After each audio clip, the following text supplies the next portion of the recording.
Happy Saturday. Many thanks for joining the program. The news in detail with me, Gloria Mutisi. Starting us off tonight, the Local Administrative Entities Development Agency says there is a study being carried out to show how various districts will collaborate in the construction of roads towards the development of the country. This comes after members of parliament expressed their concerns after incomplete roads linking districts. Gabi Muvunyi begins our coverage tonight. Residents in different parts of the country say there is visible road development in different districts. However, there are some areas that are being left behind, and yet they share borders. These include Rusororo sector in Gasabo district. Residents question why the road from Rugende to Gikomoro is not well constructed while the road from Rugende to Muyumbo in Ramagana district is well tarmacked. The road in Ramagana is done, but here, regardless of the weather, there are problems that arise. The relevant authorities should advocate for us.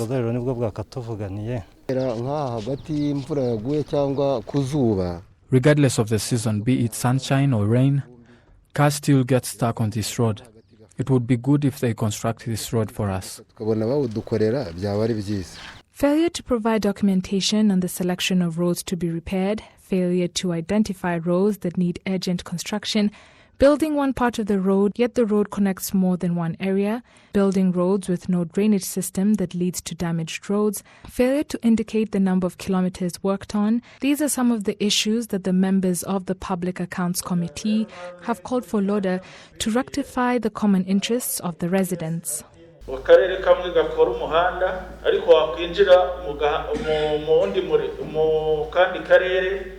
In one area they build a road, but it is incomplete when it links into another road. There seems to be a problem with planning and coordination.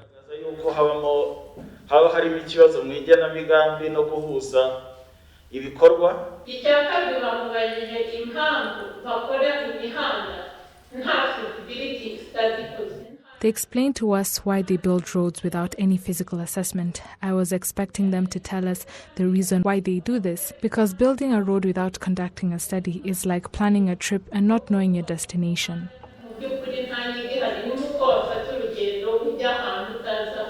The members of parliament pointed out that there are about 28 feeder roads in the country that have been constructed without any physical assessment, in addition to the fact that districts are given the same amount of money, yet the standard of living varies in different districts, which contributes towards the budget they receive for road construction.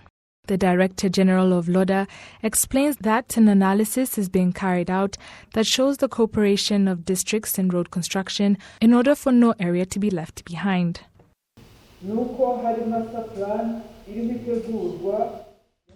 There's a plan being prepared for the feeder roads, and it is being done by RTDA so that there is a road network linking districts, knowing what our priorities are. We think that this will solve the problem because all the plans of the districts will be coordinated.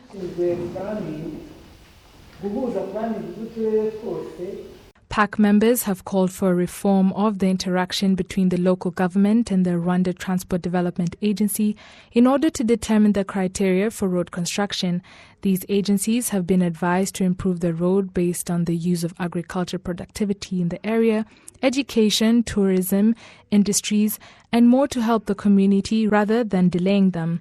With the help of technology, various government agencies are continuing to give verbal explanations on the recent Auditor General report. Gabi Muvunyi, reporting for RTV News. Many thanks, Gabi Muvunyi. Now, representatives from the Rwandan and Liberian parliaments say they are determined to further expand cooperation towards the development of both countries. The Speaker of the Liberian Parliament is in Rwanda on a 6-day working visit where he's expected to hold talks with various agencies. During a joint meeting between the Speaker of the Rwandan Parliament, Mukabalisa Donatille, and the Speaker of the Liberian Parliament, Bofal Chambers, who is currently visiting Rwanda, they discussed enhancing the interaction between the two parliaments based on the history both countries share, as explained by the Speaker of the Liberian Parliament. We see Rwanda as a testimony of how, involving everybody on the table can lead to lasting peace, reconciliation, and security. So we think, as I said, we have similar history. Liberia had been through turbulent civil war. Rwanda itself had its own bitter past. So looking at Rwanda in how it is structured and the governance practices of Rwanda excites us to come. We feel that we need to come here and see for ourselves what we have been hearing. So we know that Rwanda is a model of modern Africa, and we think that that can be fashioned also in Liberia, because our president also is doing masterfully well, but we feel that the more the merrier. So when you have talents from all sides blended, it can yield positive results. The Speaker of the Liberian Parliament also followed the PAC hearings to see how their work is being done virtually now due to the COVID-19 pandemic. What is obtaining there is the symbol of good governance. We appreciate that. There must be accountability in using the funds of a nation. More than that, what in my view was more emblematic was the account shown by that committee from its own side as to what the people have mandated, meaning that there should be gender parity. And when I went there, I saw the committee was balanced. So I thought that it's a good sign for many nations to see to improve the in the governance structure. The Speaker of the Rwandan Parliament, Mukabalisa Donatil, said that the good relations between Rwanda and Liberia parliaments already exists, and that the dialogue between the two leaders would further expand this relationship. The visit is significant of the willingness of both parliaments and improving cooperation between the countries and the welfare of their citizens, because whatever we do is based on the needs of the citizens. We are also looking beyond just our countries, but to Africa at large in terms of development through different instruments.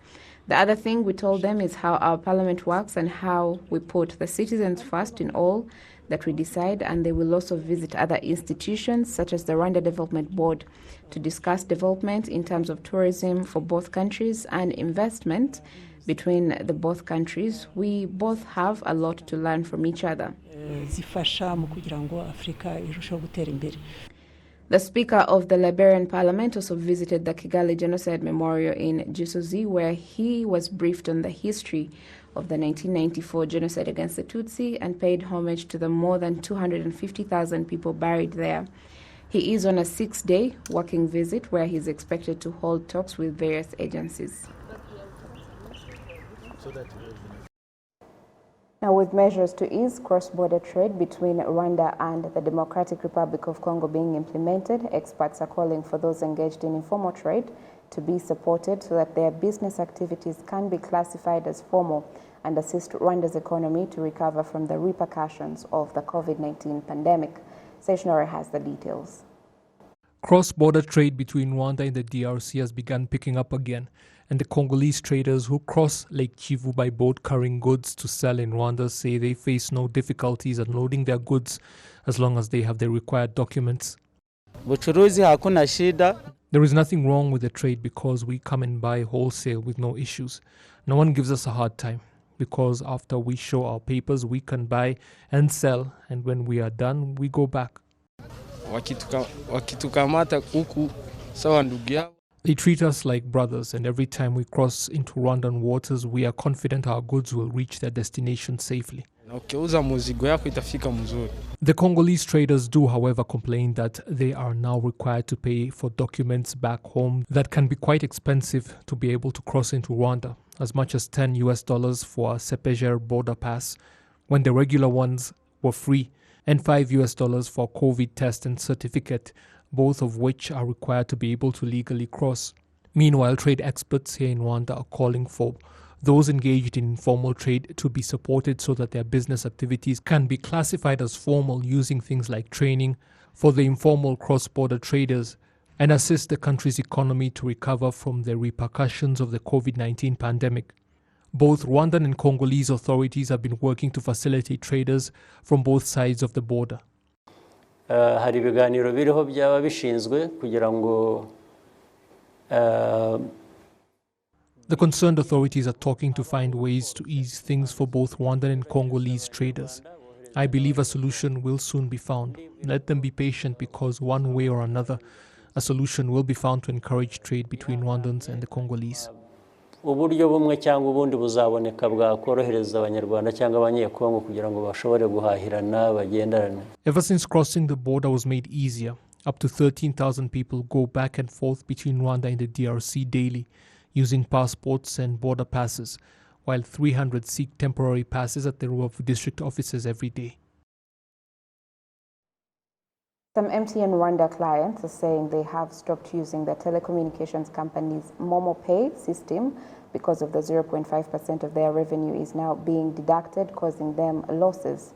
MTN's executives have meanwhile pointed out that the charges in question existed before even the COVID-19 pandemic began, so there's no reason for merchants to ask customers to pay more than they should. The charges had been suspended with the outbreak of the COVID-19 pandemic, but were reintroduced at the start of this month of September, resulting in many merchants abandoning the MTN Momo Pay system. Many deactivated their accounts because of losses. They were finding money deducted from their accounts, so they decided to start telling customers that their Momo Pay no longer works so that they can get paid in cash instead. Customers do not cover the extra charges and expect us to foot the bill. If MTN does nothing about this, we will stop using that system. Do you really expect us to continue making losses? It would be better if you advocated on our behalf so that they at least reduce those charges. The customers we spoke to said they had become accustomed to using the system, and the gradual return to cash is unfortunate because it could help create another wave of COVID-19 infections.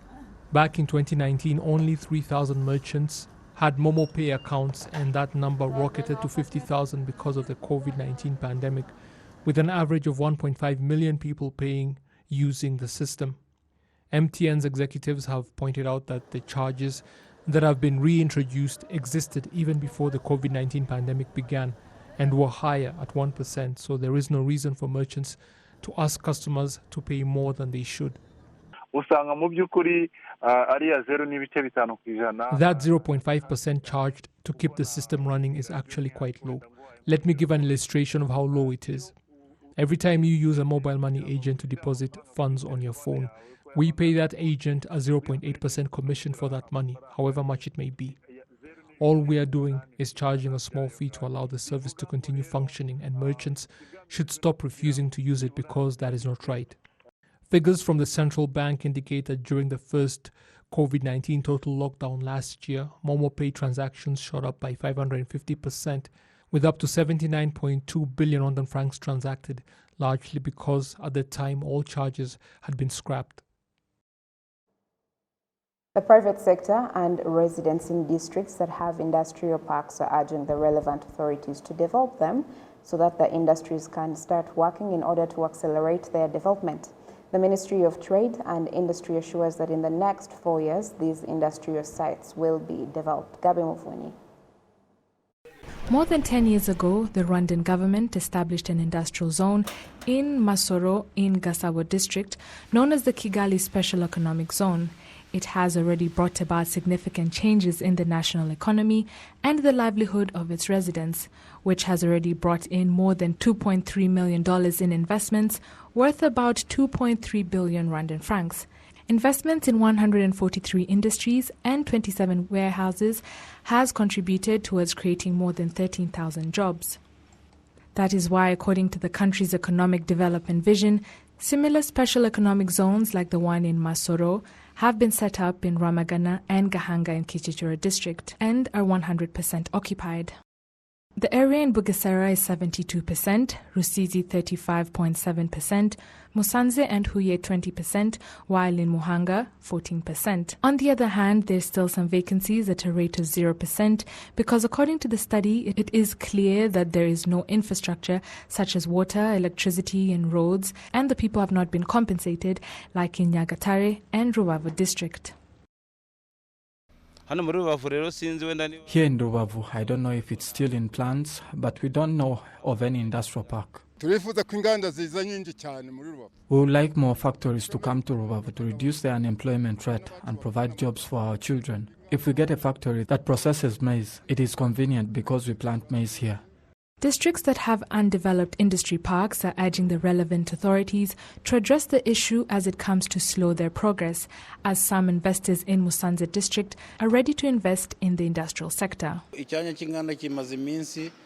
The industrial park in Musanze has been here for at least 4 years, but the progress seems to be slowing down due to the COVID-19 pandemic. This then prevents us from achieving what we had set because of slow investments. When you need to develop a factory and its capacity. But if we are lucky and we get resources like water and electricity and we build it for its construction, it will enable more investment and development will continue to increase. We had requested that perhaps the roads and water facilities be developed fast, but for those responsible, Minicom and Minifra, if they work on the roads, there are many industries who are willing to move without any problem. There are also some residents in Musanze who say that the factories are operating in close range to people's homes, so those will be able to move once everything is done. In order for construction for the industrial parks in Bugesera, Rwamagana, Musanze, Muhanga, Huye, Rusizi, Rubavu and Nyagatare, there is a need for a budget of 226 billion francs. The Acting Director General of the Industry Promotion and Entrepreneurship Development Department at the Ministry of Trade and Industry knows that the government is going to work with investors.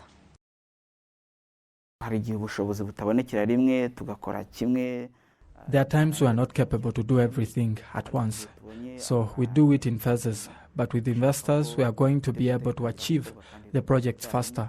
There are places where the residents have not yet been relocated, and there are places where we have not yet carried out studies. There are eager investors ready to come and develop this place. So I would say that based on the conversations we have had with investors ready to invest in the industrial sector, from now on, the next 3 or 4 years, our industrial parks will be developed. Currently, industries account for 19% of the country's GDP, and the goal is to achieve at least 21% by 2024 as part of the National Strategy for Transformation. Gabi Muvunyi, reporting for RTV News.